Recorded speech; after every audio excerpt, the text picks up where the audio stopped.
Kita beralih ke kerusakan infrastruktur, pemirsa. Pilu, warga terpaksa menandu jenazah sejauh 22 km karena akses jalan rusak parah dan tidak bisa dilalui kendaraan di Kabupaten Mamuju, Sulawesi Barat. Proses menandu jenazah dilakukan warga secara gotong royong selama 6 jam lamanya.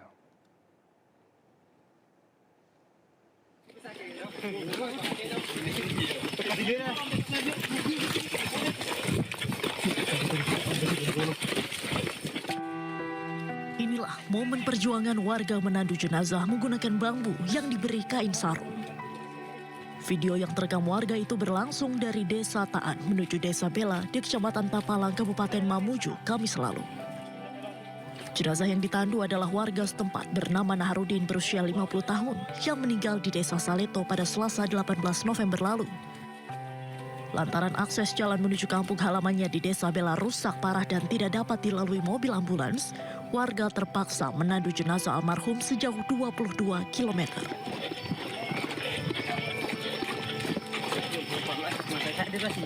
Perjuangan warga menandu jenazah berlangsung selama 6 jam dari sore hingga malam hari dengan penerangan seadanya. Memang karena kondisi jalanan tidak memadai, Pak. Itu melewati sungai juga? Iya, melewati sungai. Kalau pembawa jenazah itu karena cepat-cepat dia paling 4 jam. 4 jam? Cepat kemarin ini Pak. Kemarin karena Malang 6 jam. Menurut warga, menandu orang sakit maupun jenazah melewati jalan rusak sejauh puluhan kilometer bukan kali pertama dilakukan warga daerah ini. Mereka berharap pemerintah segera memperbaiki infrastruktur jalan penghubung menuju Desa Bala untuk memudahkan aktivitas warga. Dari Mamuju, Sulawesi Barat, Frendi Ainus melaporkan.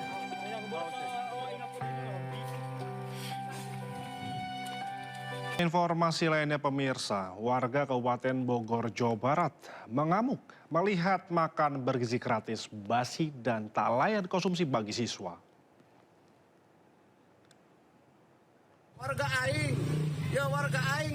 diberi makanan ku sehari teh kan lain gratis ieu cenah pangmulikeun pamarentah singka bener sia baroga dapur.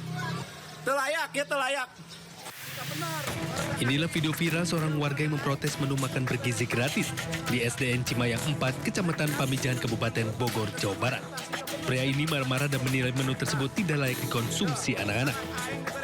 Terlihat menu makan bergizi gratis ini terdiri dari nasi, sayur toge, kacang merah, ikan filet, serta buah anggur. Penerima manfaat bantuan orang tuanya manggil ke saya, bilang layak apa enggak nih menurut Pak RT. Kata saya jangan bilang ke saya, yang menerimanya. Menurut di situ layak apa enggak? Kalau menurut saya enggak layak ini. Terkaitnya sayurannya udah, makanannya udah pada basi, katanya jadi gini-gini. Sementara pihak dapur MBG Pamijahan menyebut telah membuat menu sesuai dengan standar dapur MBG dan ahli gizi.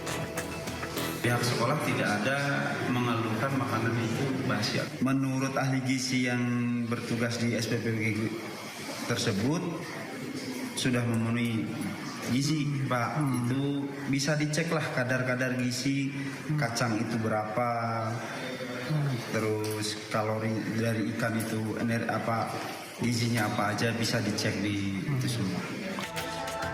Buntut video viral ini, kedua belah pihak pun telah dimediasi. Sementara pihak dapur MBG Pamijahan berjanji akan memperbaiki layanan bagi 3.100 penerima manfaat di wilayahnya. Dari Bogor, Jawa Barat, Wildan Hidayat Ainus melaporkan. Respon putusan Mahkamah Konstitusi, Polri membentuk tim kelompok kerja. Tak hanya itu, dengan tegas Polri juga menarik perwira tingginya dari jabatan publik.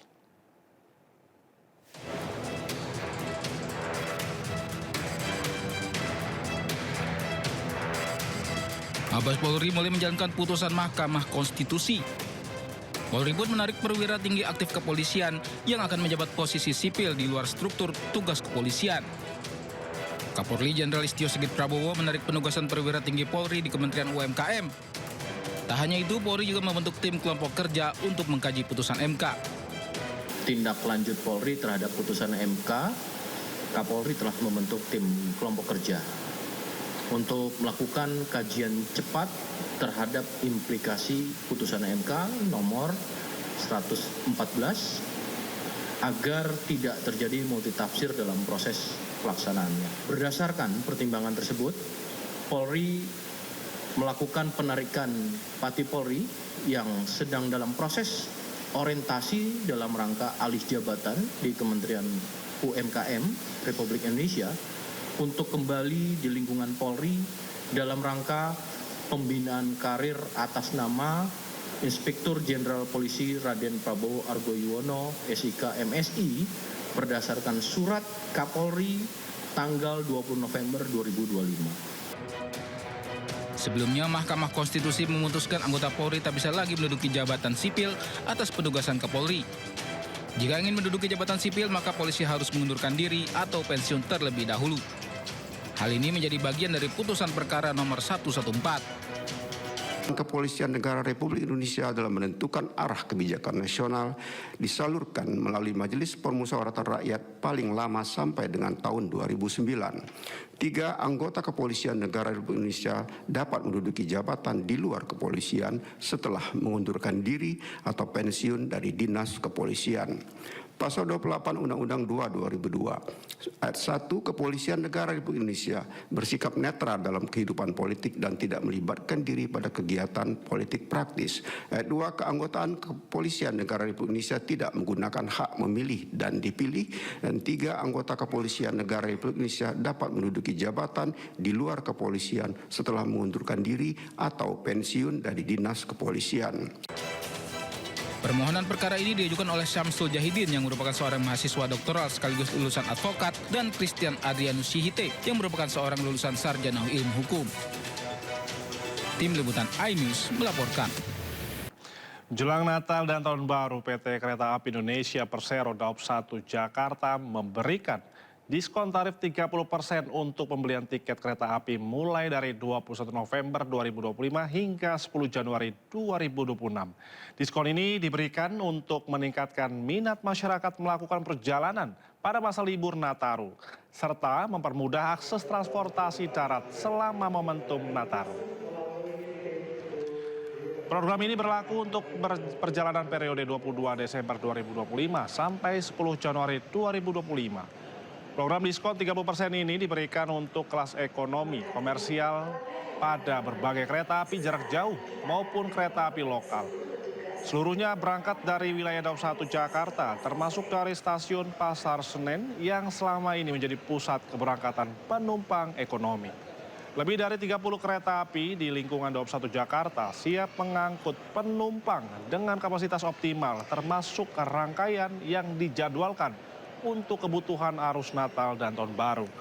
Masyarakat dapat memesan tiket dengan mudah melalui aplikasi KAI Akses atau melalui mitra resmi KAI lainnya, sehingga proses pembelian tiket lebih praktis tanpa harus datang ke stasiun.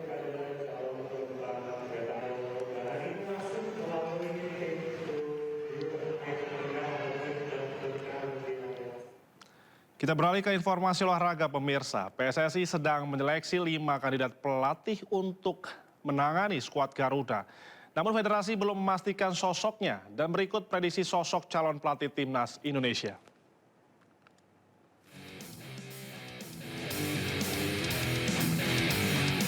Setelah berpisah dengan Patrick Kluivert pada pertengahan Oktober 2025, PSSI kini tengah menyeleksi 5 kandidat pelatih yang disebut sebagai opsi terbaik untuk menangani skuad Garuda.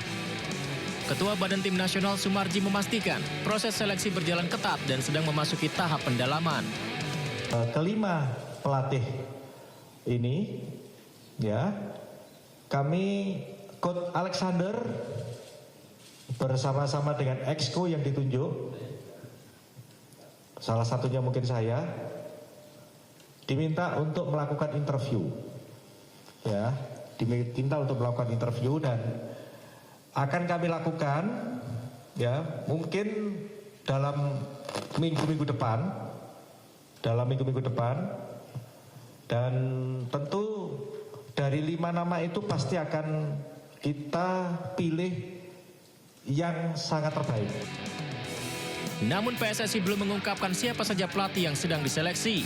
Dan berikut prediksi calon pelatih yang mungkin saja sedang diseleksi PSSI. Pertama, Timur Kapadze. Mantan pelatih Uzbekistan ini memiliki prestasi bersama Uzbekistan. Berprestasi di Piala Asia, Timur bersama Fabio Cannavaro berhasil membawa Uzbekistan ke Piala Dunia 2026.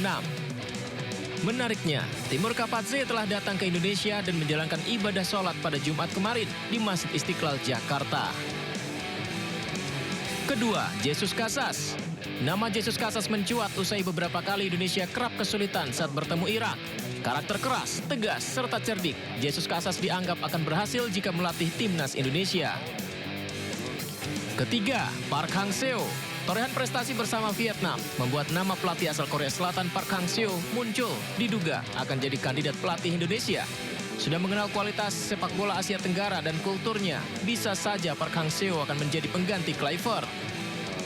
Keempat, Luis Milla. Pelatih Spanyol ini pernah membesut timnas Indonesia dan memberikan kesan mendalam di supporter Indonesia. Indonesia berubah menjadi tim yang bermain cantik dan efektif. Pernah melatih Persib Bandung, mungkinkah Luis Milla akan kembali datang ke Indonesia? Kemudian kelima, Sinteyong. Nama Sinteyong muncul kembali, tak sedikit supporter yang berharap ia kembali lagi meracik timnas Indonesia. Dari tangannya, Indonesia lolos putaran kelima kualifikasi Piala Dunia dan meraih sejumlah pencapaian di Piala Asia. Jadi, pelatih mana saja yang sebenarnya PSSI akan seleksi? Atau akan ada kandidat kuat lain nama pelatih yang akan melatih Garuda untuk menuju ke Piala Dunia berikutnya? Sementara itu dalam kasus dosen tewas tanpa busana di Semarang, Jawa Tengah merupakan kekasih korban. AKBP Basuki terbukti melanggar kode etik profesi. Polda Jateng tempatkan polisi terlibat kasus ini di penempatan ruang khusus.